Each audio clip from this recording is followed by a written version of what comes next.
Estamos cercados por un mundo invisible que se extiende a nuestro alrededor, un universo microscópico habitado por miles y miles de millones de individuos.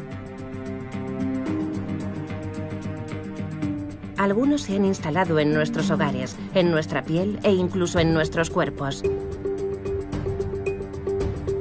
Sin embargo, llevamos décadas combatiendo contra estos invasores.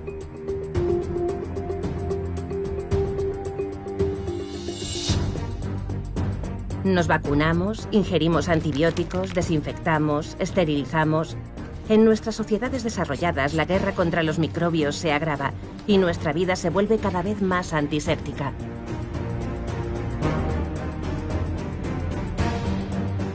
Utilizando este tipo de medidas higiénicas, hemos conseguido reducir la mortalidad infantil y la propagación de enfermedades infecciosas. ¿Pero deberíamos combatir contra todos los microbios sin distinción? ¿Representan todos una amenaza para la humanidad? ¿Cómo sería el mundo si pudiéramos agitar una varita mágica y hacer que todos estos minúsculos habitantes de nuestro mundo desaparecieran súbitamente?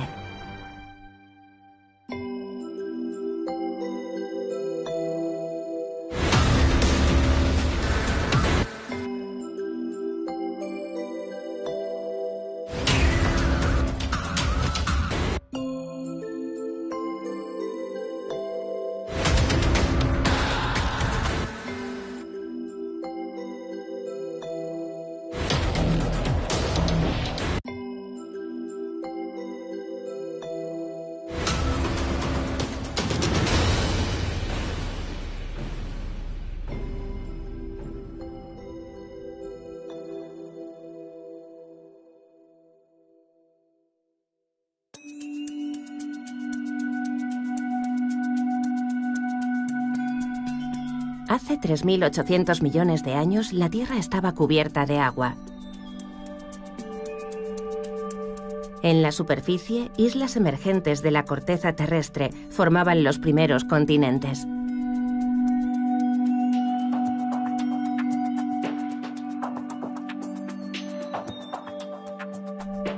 Pero la atmósfera era tóxica, el calor abrasador y nuestro joven planeta estaba siendo bombardeado constantemente por meteoritos.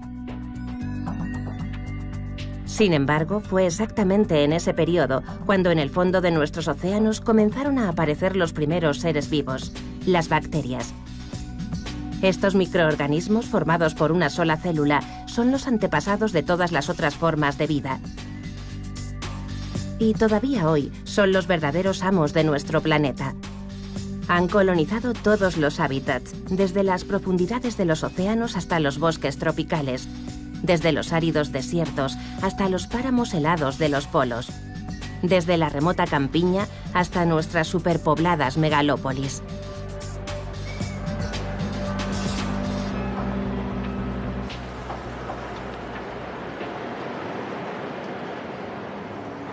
Chicago, en el noreste de Estados Unidos, está como todos los pueblos y ciudades, habitado por muchos más microbios que seres humanos. Aquí, en la prestigiosa Universidad de Chicago, el microbiólogo Jack Gilbert tiene pasión por este mundo invisible y en gran medida incomprendido. Estimamos que hay entre 100.000 millones y 1 billón de especies de bacterias. 1 billón de especies de bacterias. Usted, un ser humano, tiene alrededor de 1.000 especies. 1 gramo de tierra puede contener 1.000 millones de especies o 1 millón. No lo sabemos.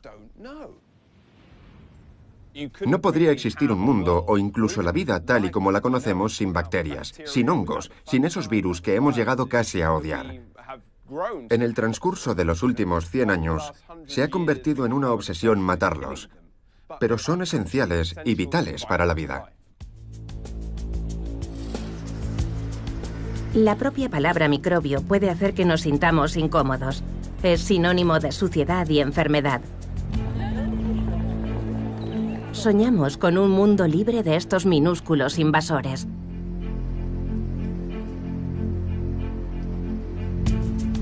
Sin embargo, sin ellos, tendríamos serios problemas. Empezando por aquellos que han tomado nuestro cuerpo como residencia.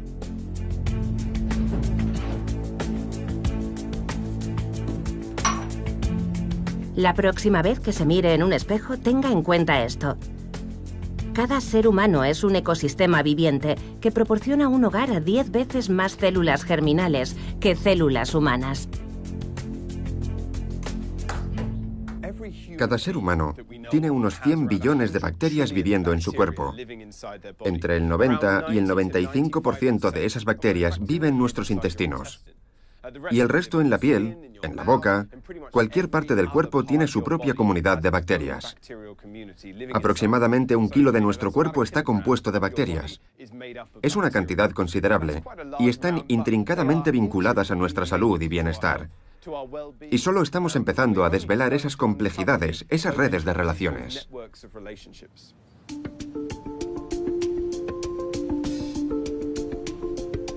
Desde hace varios años, la comunidad científica internacional trabaja duramente para intentar desvelar los secretos de estos sorprendentes organismos. Cerca de París, Metagenópolis es un centro único en Europa, especializado en el estudio de los microorganismos que habitan en nuestro sistema digestivo, conocidos como microbiota intestinal.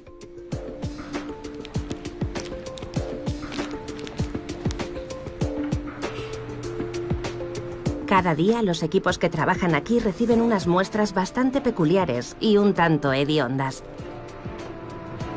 Los científicos la denominan materia fecal o, coloquialmente, excrementos humanos.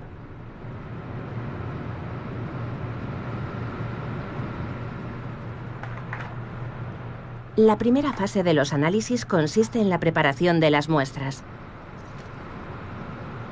Las heces se homogenizan y se diluyen para que puedan mantenerse en condiciones óptimas. Luego, las muestras se envían a una plataforma robotizada con tecnología de última generación.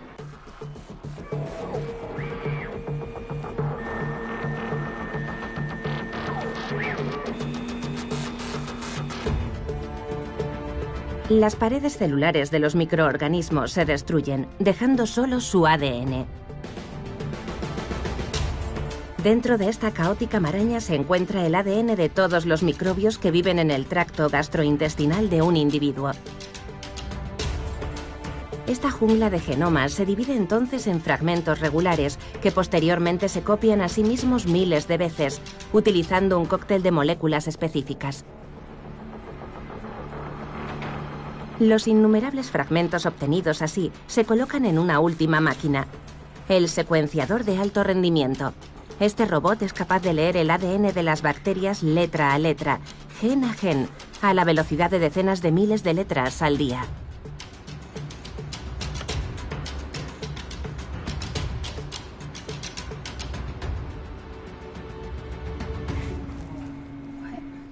La masa de datos así obtenida es entonces clasificada y analizada, utilizando software bioinformático especializado.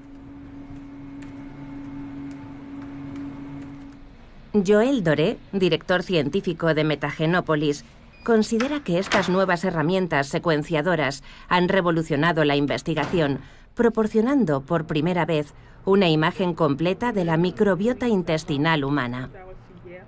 La microbiología clásica requiere el uso de cultivos para desarrollar las bacterias, pero haciéndolo así, estábamos perdiendo una gran parte de la microbiota intestinal humana dominante.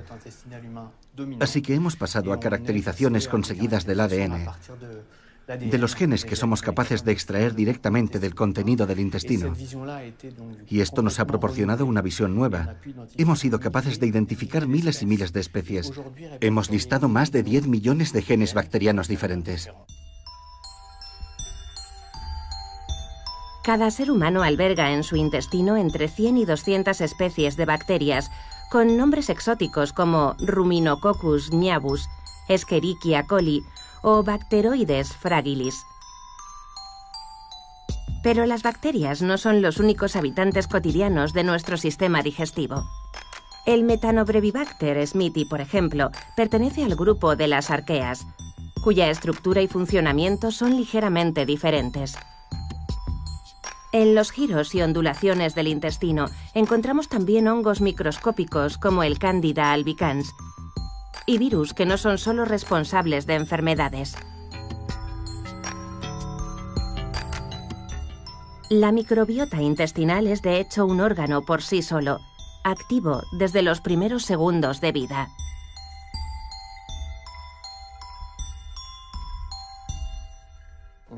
El feto, en el útero, es estéril y en el nacimiento descubre el mundo de los microbios. Entonces se producen importantes desarrollos condicionados por la forma en que nace el bebé, ya sea vaginalmente o mediante cesárea, por exposición a antibióticos u otros tratamientos y por la alimentación también, ya sea con leche materna o de fórmula.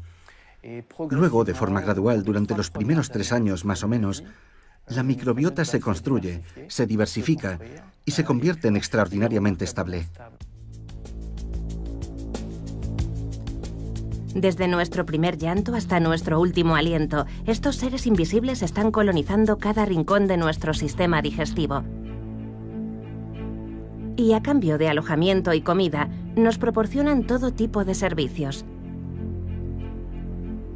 Sin ellos, no seríamos capaces de digerir adecuadamente ni de sintetizar moléculas esenciales como las vitaminas.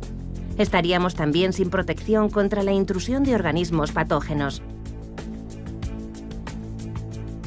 Nuestro sistema inmunológico fallaría completamente. Una persona sin microbiota sería una persona amenazada de muerte inminente.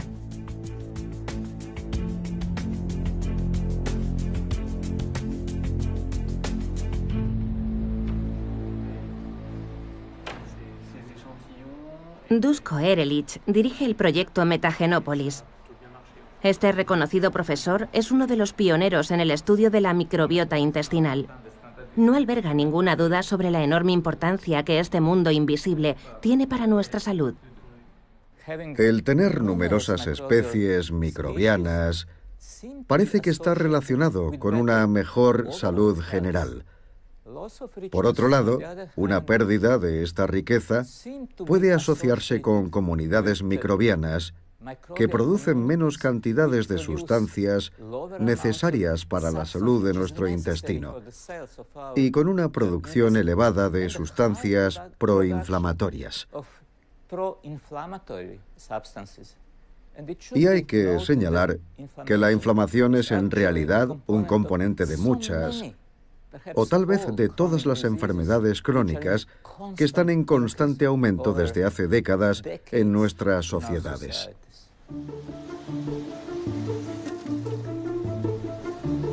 Obesidad, diabetes, alergias, enfermedades del hígado y del sistema cardiovascular. En los países industrializados estas patologías se están propagando a un ritmo acelerado y parece ser una consecuencia directa de ciertos cambios en la flora intestinal de las poblaciones. Los motivos son el uso de antibióticos a gran escala, unas medidas higiénicas cada vez más drásticas y, por encima de todo, una dieta en la que la concentración de azúcar y grasa es cada vez mayor.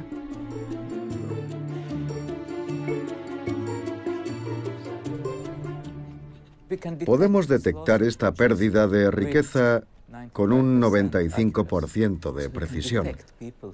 Así que podemos saber qué personas están en riesgo. Y hemos visto que la intervención nutricional puede ayudar a recuperar al menos parte de esa riqueza.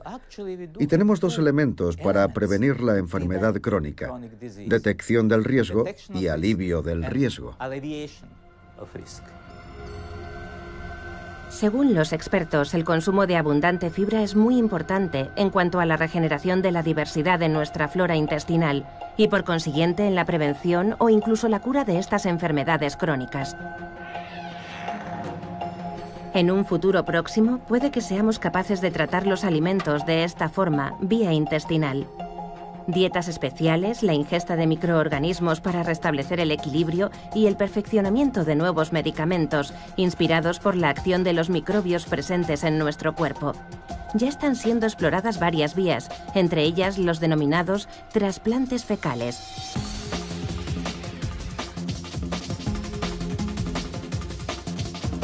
El principio de este sorprendente trasplante es muy sencillo. Se toman las heces de un individuo sano y se purifican. Luego, mediante una colonoscopia, se introducen en el aparato digestivo del paciente receptor. El trasplante microbiano se está utilizando como la cura principal para infecciones persistentes por Clostridium difficile, que provoca diarrea crónica. La gente padece diarrea crónica durante años. Son tratados con antibióticos, se sienten mejor, pero luego recaen. El trasplante microbiano cura el 90% de los casos. Al cabo de un día se sienten mejor y no vuelven a recaer. La investigación sobre la microbiota intestinal humana acaba de comenzar y podría revolucionar nuestro concepto de la medicina y la prevención de enfermedades. Según los expertos, los microbios que viven dentro de nosotros podrían ejercer una influencia mucho más allá de nuestros intestinos y sistema inmunológico.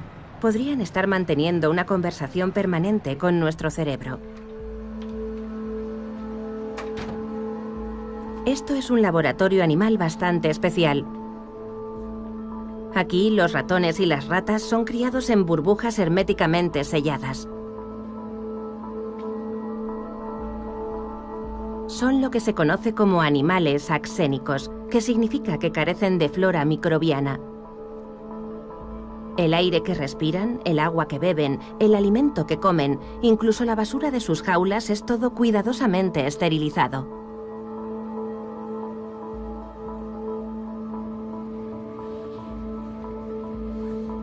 Laurent Nodon es neurofarmacólogo. Está estudiando los niveles de ansiedad en ratones axénicos.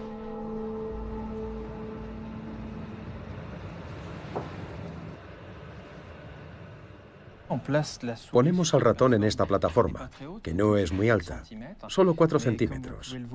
Pero, como ven, el ratón tiene muchas dudas a la hora de descender. Tiene miedo de hacerlo. Un animal realmente ansioso permanecerá en la plataforma, aunque volvamos a hacer la prueba 3 veces en el transcurso de 5 minutos. Por otro lado, ratones sin ansiedad descenderán en menos de 1 minuto, y cuantas más veces los coloques ahí, más rápidamente bajarán. Esta prueba nos muestra que los ratones axénicos sufren más ansiedad que los ratones normales. En todo el mundo, los científicos están llevando a cabo experimentos para comparar el comportamiento de ratones axénicos con el de sus congéneres normales. Aquí, por ejemplo, miden el tiempo que emplean las ratas en los pasillos abiertos y cubiertos de un aparato experimental.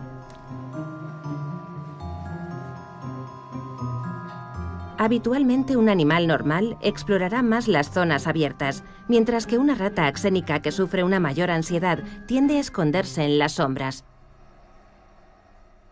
Este vínculo entre la microbiota y el cerebro en la neurobiología representa algo totalmente nuevo, algo que nadie tomaba en consideración. Hablar de un vínculo entre la microbiota y el cerebro hace 5 o 6 años habría hecho sonreír a la gente. Ha sido en los últimos años cuando nos hemos dado cuenta de este importante vínculo que no habíamos tenido en cuenta. Y puede cambiar por completo nuestro enfoque en lo que concierne a las enfermedades psiquiátricas y a las terapias que utilizamos para estas enfermedades. La investigación en los humanos no ha hecho más que empezar. Los primeros resultados parecen indicar que nuestras bacterias intestinales tienen una influencia en algunos aspectos de nuestro comportamiento y pueden incluso influir en enfermedades neurológicas graves como el autismo, el Parkinson o el Alzheimer. ¿Cómo pueden los microbios influir en nuestro cerebro hasta tal extremo? Para averiguarlo, se necesitarán años de investigación. Mientras tanto, mantener una población microbiana sana y variada en los recovecos de nuestro intestino parece ser una manera eficaz de protegernos contra muchas enfermedades de la mente y también del cuerpo. Es importante considerar que no somos solamente un organismo humano. Somos una simbiosis entre nuestra parte humana y nuestros microbios. Y asumiendo el hecho de que somos una simbiosis entre nuestros microbios y nuestras células, nos estamos proporcionando los medios para tener una mejor salud de forma permanente. Los miles y miles de millones de bacterias, arqueas y hongos microscópicos que viven dentro de nosotros distan mucho de ser un enemigo al que debamos combatir. Muy al contrario, son nuestros aliados indispensables y deberíamos cuidar muy bien de ellos. Pero este mundo invisible y multitudinario no solo reside en nuestros intestinos. Cada rincón del cuerpo humano está, de hecho, colonizado. Cada parte de nuestro cuerpo tiene un ecosistema microbiano único. Nuestra boca es muy diferente al interior de nuestro cuerpo, porque aquí hay oxígeno. Aquí en nuestro intestino hay muy poco oxígeno. Tenemos distintos ecosistemas con respuestas diferentes. Nuestro codo es diferente a nuestra mano. Nuestro pie a la parte posterior de nuestro cuello o al interior del oído. Son ecosistemas diferentes que los microbios han colonizado, porque encontraron un motivo para estar ahí. Encontraron una habilidad para adaptarse y para explorar ese mundo microbiano y convertirlo, por así decirlo, en su hogar. Las partes más grasas de nuestro cuerpo, como la cara, el cuello y la espalda, están dominadas por la familia de las propionibacterias. Las zonas más bien húmedas, como las axilas, el pliegue del codo y el espacio entre los dedos de los pies, están habitadas principalmente por corinebacterias. Los estafilococos se encuentran principalmente en regiones más secas, como el antebrazo o las piernas. Hay unas 15 especies diferentes detrás de nuestros oídos, 700 especies en nuestra boca y varias docenas en nuestros orificios nasales y nuestros ojos. El teléfono móvil es realmente una extensión de nosotros mismos, cubierto de millones de bacterias, que en su mayor parte han llegado allí desde nuestras manos y nuestra boca. De hecho, cada parte de nuestro cuerpo constituye un nicho ecológico especial. A nivel microscópico, nuestras axilas son tan diferentes a nuestros brazos como la selva tropical amazónica y el desierto del Sáhara. Todos estos organismos microscópicos juegan un papel esencial a la hora de defendernos de ataques externos. ¿Qué ocurriría si desaparecieran todos de repente? ¿Podríamos sobrevivir sin ellos?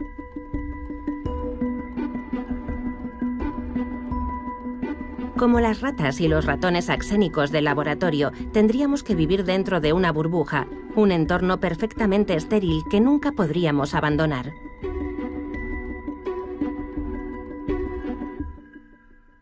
Puede que hayan oído hablar del niño burbuja. Un niño que nació con una inmunodeficiencia severa. No podía sobrevivir en el mundo exterior porque habría sido atacado por patógenos y habría muerto. Su cuerpo no podía controlar las bacterias. No podía tener contacto físico. Nunca pudo ser abrazado por su madre. Es una forma horrible de existir en el mundo. Y murió por una infección patógena que contrajo. A mí no me gustaría vivir esa vida. Sería una existencia sin sentido. Un intento absurdo querer permanecer así de estéril.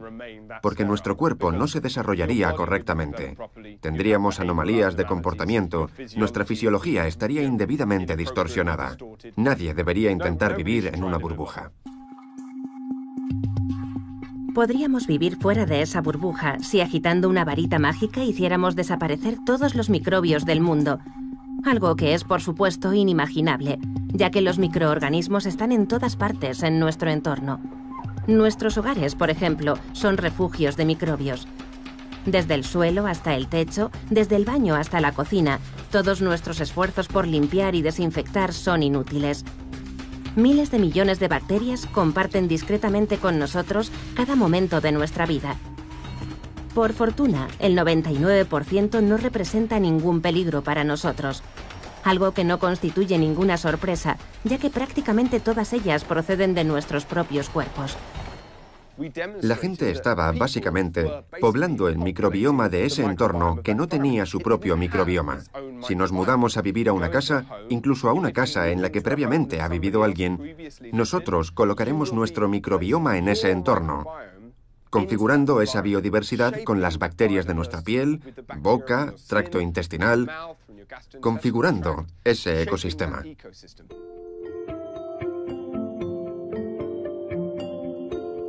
De hecho, cada uno de nosotros es una auténtica fuente de microbios, un manantial inagotable. Los diseminamos por donde quiera que vayamos. Cada ser humano está básicamente exudando en su entorno alrededor de 38 millones de células bacterianas. Es como una nube microbiana que vive a nuestro alrededor. Cada individuo tiene una rica aura de biodiversidad de bacterias alrededor de su cuerpo. Salen de nuestra piel, ya que está en contacto directo con el entorno. De nuestra boca, mientras estoy hablando ahora mismo, hay una nube de bacterias que están saliendo de mi boca, e incluso de otras partes del cuerpo. Podríamos asustarnos, pero si nos paramos a pensar, nosotros como especie hemos evolucionado en comunidades.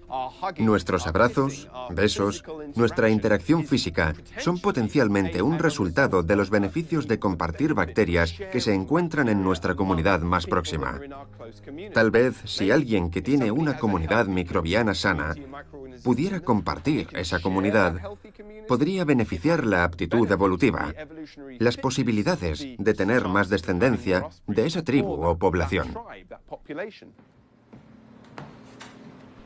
Jarrad Marcel es microbiólogo y miembro del equipo de Jack Gilbert.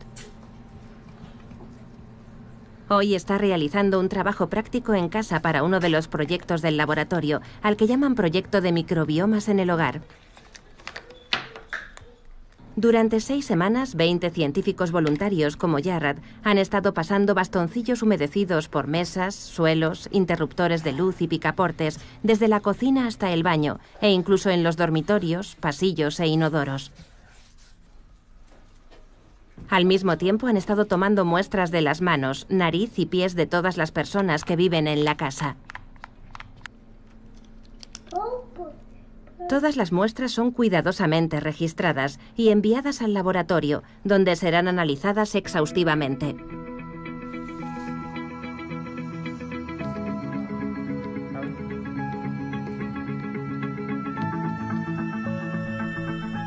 Uno de los objetivos es determinar con exactitud cómo intercambiamos nuestros microbios con nuestro entorno y con las personas que nos rodean. Mediante la compilación de decenas de miles de datos, Jarrad y sus colegas han trazado las redes de interacción en cada uno de los hogares estudiados. Todos los puntos marcados en rojo corresponden a muestras humanas: las manos, los pies, la nariz. Y los puntos azules son muestras del entorno, como suelo, cocina, pomos, encimera. Lo que estamos viendo, en este caso en la casa de Jack, son movimientos directos de bacterias. Las bacterias de las manos, por ejemplo, probablemente acaban en la encimera, en los pomos o en los interruptores de luz. Las bacterias de los pies acaban en el suelo y en los elementos asociados con el suelo. También observamos interacciones directas entre los habitantes de la casa. Por ejemplo, la mano de una persona es probable que toque la mano de otra. Es probable que Jack abrace a sus hijos o que bese a su mujer. Es decir, interacciones normales en la vida de cualquier hogar. Cada área de nuestra casa está habitada por ecosistemas microbianos específicos, procedentes de las diferentes partes de nuestro cuerpo. Pero en la casa de la familia de Jarrad encontramos otros habitantes. Ven, Dominó. 2 perros adultos, cada uno de ellos con su propia población microbiana. La presencia de los 2 canes cambia radicalmente el perfil de los intercambios entre los humanos y su hogar. Los perros lo trastocan todo. Se convierten en superautopistas de la información. Y la pregunta es, ¿por qué? Bueno, la cuestión es que cuando añadimos un perro al conjunto, este influye en nosotros y en la casa más de lo que la casa y nosotros influimos en el perro. Es decir, que el perro dirige el sistema. ¿Y por qué? Porque a nuestro perro no le importa lo que toca con el hocico o con las patas. Tocará todo lo que pueda tocar. La consecuencia es que las redes de interacción microbianas se vuelven locas. Nuestras manos entran en contacto con el suelo, nuestros pies entran en contacto con nuestra cara, la lengua del perro con nuestras fosas nasales y así sucesivamente. Y se produce lo que podríamos llamar una sobrecarga de intercambio microbiano. Solemos pensar que nuestra casa se convierte en un entorno sucio que requiere ser limpiado más a menudo. Pero lo que hemos observado y lo que nos enseña la literatura científica es que las personas que conviven con perros son más resistentes al asma y a otras alergias, porque somos colonizados por más microbios, lo que nos expone de forma natural a diferentes tipos de alérgenos. Nuestro organismo puede desarrollar así mecanismos de resistencia y herramientas de defensa, y también puede regularse ante la presencia de estas bacterias en nuestro hogar. Muchos microbiólogos están ahora convencidos de que la obsesión actual por la esterilidad no es solamente un esfuerzo vano, sino que de hecho es manifiestamente perjudicial. No es un mundo sin bacterias lo que necesitan nuestros hogares, sino un mundo enriquecido con ellas. Jack Gilbert piensa que deberíamos tener al menos una decena más de especies a nuestro alrededor. Entonces, ¿cuál es la solución? Hacer algo sensato. Salir más al exterior, dar un paseo por el parque, hacer labores de jardinería, manipular la tierra, tener animales dentro de nuestra casa. Tal vez tener plantas de interior, aunque no tenemos pruebas, aparte de las estadísticas sobre el asma, que indiquen que representan un beneficio significativo. Pero no hacen ningún daño, y es bastante probable que resulten beneficiosas para nuestra salud. Pero incluso fuera de nuestros hogares, nuestro entorno es cada vez más aséptico. Nuestras ciudades crecen año tras año y el asfalto se extiende, haciendo prácticamente imposible cualquier contacto con la tierra. El resultado es que nuestra exposición a los microbios se está reduciendo drásticamente y las incidencias de asma y alergias se están disparando en las áreas urbanas. Desde el final de la Segunda Guerra Mundial, el número de personas afectadas se ha cuadruplicado. Esta distancia cada vez mayor entre los seres humanos y los microorganismos preocupa a una serie de expertos. En un intento por abordar el problema, Jack y su equipo han implementado un amplio estudio de las poblaciones microbianas en el corazón de las principales ciudades estadounidenses. Durante meses han analizado parques, superficies de agua, calles e incluso las paredes de los edificios. Ya han cartografiado las poblaciones microbianas del río Chicago y de todo Central Park en Nueva York. Lo que queremos saber es, si un niño crece en una casa cerca de un parque o cerca de un ambiente donde hay muchos animales, ¿es menos probable que desarrollen asma, alergias o intolerancias a los alimentos? ¿Es posible que rediseñando nuestras ciudades y aumentando la microbiodiversidad a la que están expuestos nuestros hijos en un entorno urbano, podamos aliviar estas condiciones y mejorar su calidad de vida? En las grandes ciudades modernas existen unas pocas zonas dispersas, como parques y ríos, con una rica microbiodiversidad.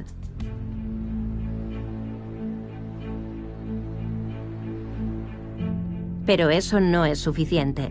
Las megalópolis se han convertido en mundos virtualmente sin microbios y las personas que viven en ellas son cada vez más frágiles.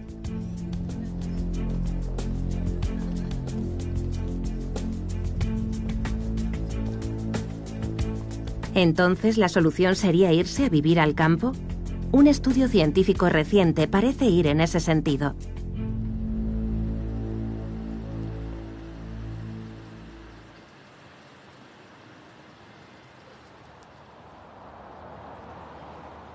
Los experimentos se llevaron a cabo aquí en Bélgica, en el Centro de Investigación sobre Inflamación de la Universidad de Gante. Un equipo de científicos hizo respirar a unos ratones polvo extraído del suelo de varias granjas. A continuación, expusieron a los animales a un potente alérgeno para observar su reacción. Los roedores no desarrollaron ninguna alergia. La exposición al polvo de granja parecía haberlos inmunizado totalmente.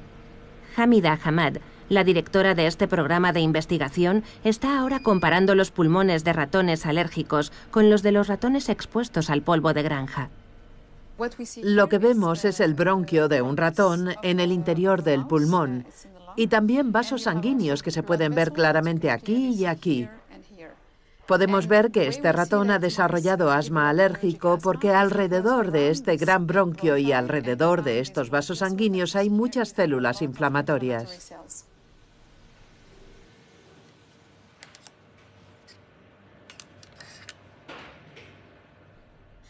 Aquí vemos de nuevo el bronquio de un ratón y aquí los vasos sanguíneos. Y lo primero que observamos en este ratón es que no hay células inflamatorias alrededor de los vasos sanguíneos. El espacio está bastante vacío y tampoco hay nada alrededor de este bronquio que sugiera la presencia de células inflamatorias. Eso significa que está sano y no ha desarrollado asma.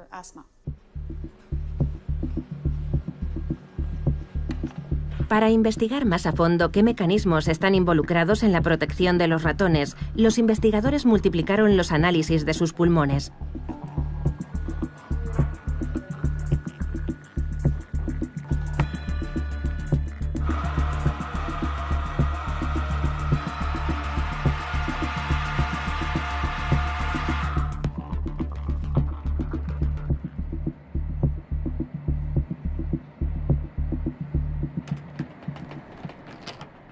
Cuando observamos de nuevo los genes que se expresan en estas células epiteliales previamente expuestas al polvo de granja, vemos un fuerte aumento de la expresión de una enzima llamada A20.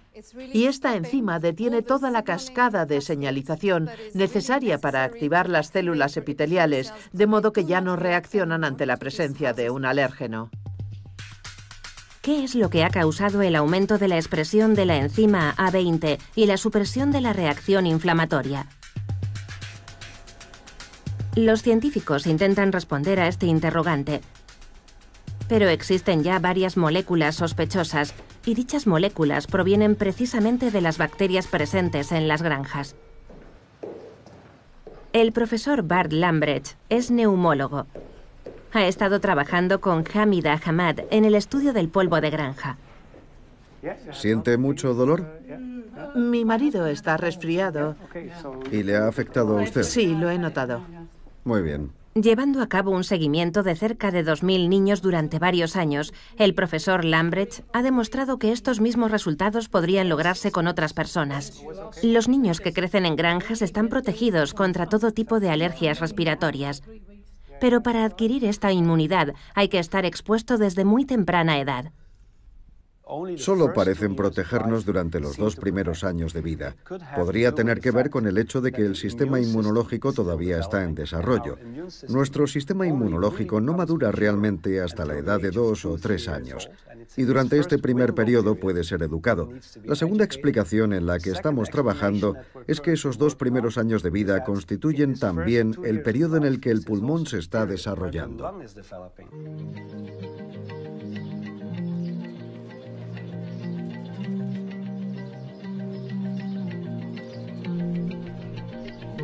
Existe otro parámetro sorprendente con respecto a la adquisición de esta protección. Solo un tipo particular de granja parece ofrecer a los niños una inmunidad completa. En los estudios que hemos realizado hemos observado específicamente el polvo de las granjas lecheras. Así que la gran pregunta es, ¿funcionaría con cualquier granja? ¿Funcionaría con una granja avícola, una granja de cerdos o con grandes granjas productoras de carne? Y la mayoría de los datos parecen indicar que este efecto solo se produce cuando se trata de granjas lecheras. El motivo es que una granja lechera es un ambiente muy específico. Hay un montón de heno en el establo. El heno está seco, con lo cual genera un polvo en particular, y las vacas están en contacto muy estrecho con los seres humanos, algo que no ocurre en otras granjas.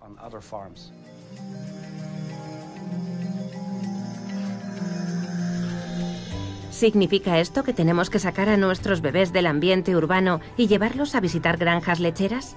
No es tan simple. Los datos parecen indicar que tendrían que pasar en la granja varias horas al día y varios días a la semana para adquirir una protección real.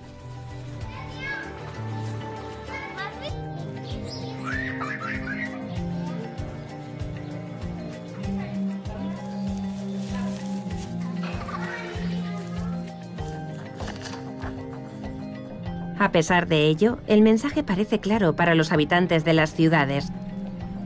Incluso sin adquirir una inmunidad total, podemos al menos limitar los riesgos, enriqueciendo nuestro ambiente microbiano.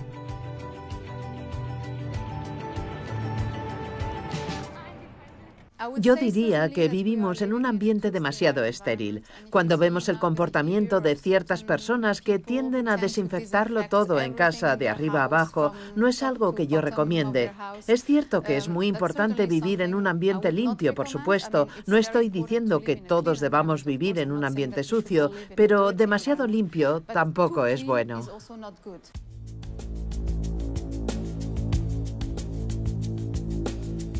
No existe la menor duda del papel primordial que desempeñan los microorganismos en nuestra vida cotidiana. Una persona sin microbios en los intestinos o en la piel sería una persona peligrosamente debilitada, incapaz de alimentarse correctamente o defenderse contra agentes patógenos. Casas, calles y ciudades exentas de esta horda invisible debilitan nuestro sistema inmunológico. Un mundo sin microbios, de hecho, nos enfermaría.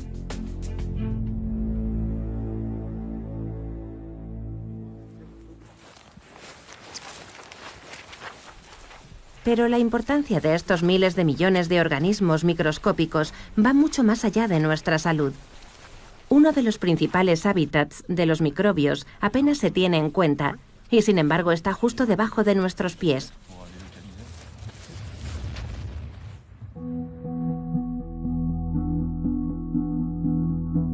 En un solo gramo de tierra hay hasta 1000 millones de bacterias.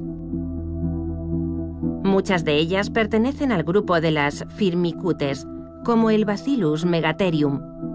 Otras son lo que se conoce como proteobacterias, como estos rizobios, que se aferran a la raíz de una planta leguminosa con la que viven en simbiosis.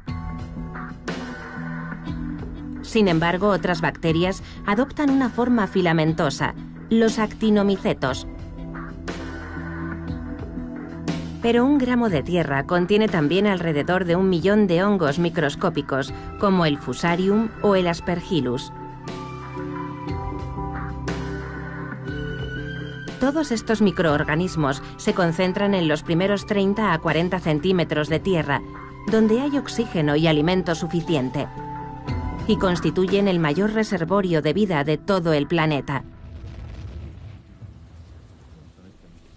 En el oeste de Francia, un equipo de científicos liderado por Lionel Ranger lleva años estudiando esta población subterránea verdaderamente singular, pero a menudo ignorada. ¿Aquí está bien? Perfecto. Bien.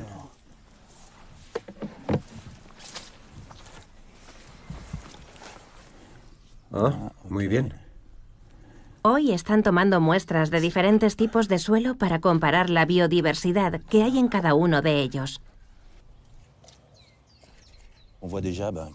Hay una enorme densidad vegetal. En el suelo hay muchas raíces visibles, por lo que incluso antes de realizar los análisis, sabemos que en este suelo, con una textura fina, bajo una cubierta vegetal permanente y bastante rica en materia orgánica, deberíamos encontrar multitud de microorganismos. Ahora se dirigen al campo vecino de colza.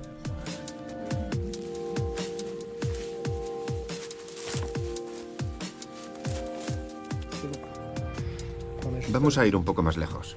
¿Tú me dices? Sí, aquí.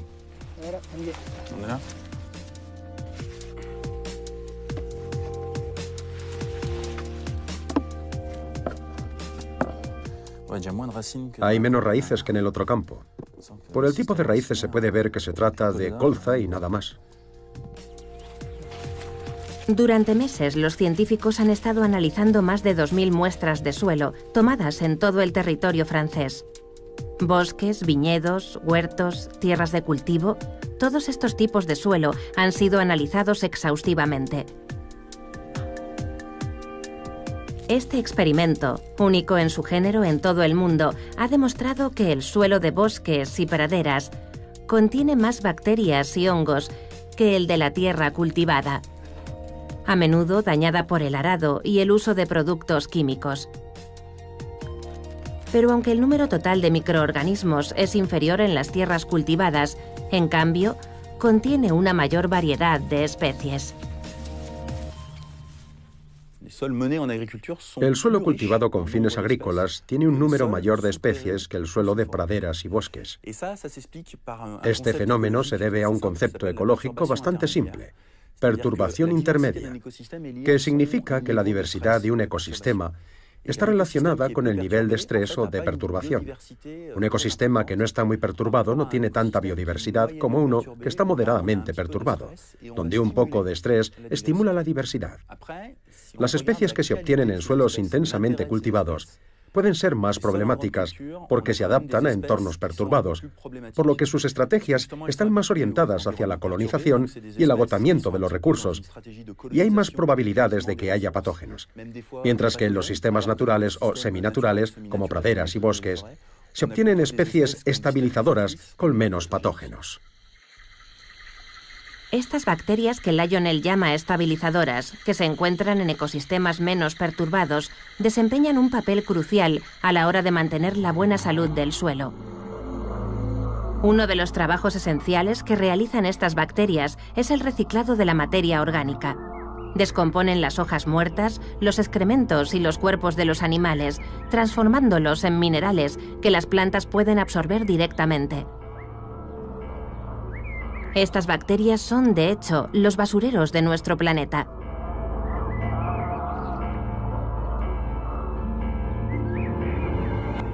Los experimentos de laboratorio han demostrado que cuanto más numerosa y diversa sea la población de bacterias, más eficaz será el reciclado. Si se reduce la diversidad microbiana alrededor de un 30%, se reduce la mineralización del material orgánico en el suelo entre un 30 y un 40%. Eso supone una pérdida de la fertilidad biológica. También examinamos la supervivencia de los patógenos. Lo que hicimos fue añadir un agente patógeno humano, la Listeria monocitogenes, que normalmente no se encuentra en el suelo. Comprobamos que no podía establecerse donde había un nivel máximo de diversidad. Pero si la diversidad se diluía, la Listeria era cada vez más capaz de sobrevivir. Pudimos detectarla de 30 a 40 días después de haberla agregado, tiempo suficiente para convertirse en una amenaza epidemiológica, es decir, en una fuente de enfermedad. Por lo tanto, los suelos empobrecidos son menos eficientes y más vulnerables a la invasión por microorganismos patógenos, peligrosos no solo para los cultivos, sino también potencialmente para nuestra salud. Sin embargo, un suelo sano nos proporciona protección contra los ataques, aumentando su fertilidad, al tiempo que almacena carbono, purifica el agua y limpia la contaminación. El equilibrio crucial de nuestro suelo está controlado por los miles de millones de los llamados microbios buenos que viven allí. Todavía estamos muy lejos de conocer todas las especies que viven bajo nuestros pies o todos los beneficios que nos aportan, pero las investigaciones continúan incansablemente. Y una cosa al menos está clara: sin estos microorganismos, nuestros suelos morirían, y nosotros con ellos. El suelo es como un tubo digestivo, es un digestor. Lo alimentamos con productos químicos o con productos orgánicos, y él los transforma para obtener productos agrícolas o un ecosistema natural y equilibrado. Si nos deshacemos de estos microorganismos, estaríamos eliminando el estómago del ecosistema y moriría. Las plantas no crecerían, el material orgánico se acumularía sin descomponerse y el sistema moriría, incluidos los seres humanos. Si el suelo no es utilizable, no hay más producción primaria ni producción vegetal. Un mundo sin microbios es inconcebible.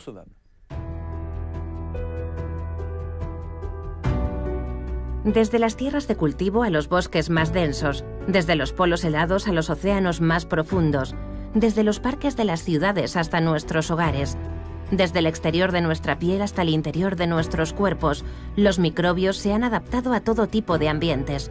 Y sin darnos cuenta, toda nuestra existencia depende de este mundo invisible. Al final, la cuestión fundamental no es si desapareceríamos sin ellos, sino cuánto tiempo tardaría en suceder. Si los hongos, las bacterias y los virus desaparecieran repentinamente, todos nosotros como especie probablemente sobreviviríamos, porque el agente más susceptible de causarnos la muerte es una bacteria, un virus o un hongo, el ataque de un patógeno. Sobreviviríamos, pero nuestro cuerpo no digeriría bien la comida, y la comida no se desarrollaría bien. Las plantas crecen mal en ausencia de bacterias, y los animales. así que podríamos sobrevivir un par de años hasta que nuestras fuentes de alimento escasearan. Imagínese un mundo en el que nada descompusiera la biomasa que nos rodea. Comenzaría a llenarse literalmente de desechos. Veríamos hojas muertas por todas partes. Nuestros desechos biológicos, los que arrojamos tirando de la cadena, se acumularían porque no podríamos descomponerlos. El mundo se convertiría en un gigantesco vertedero, en un infierno. Sin este mundo invisible que bulle a nuestro alrededor, la vida en la Tierra sería virtualmente imposible.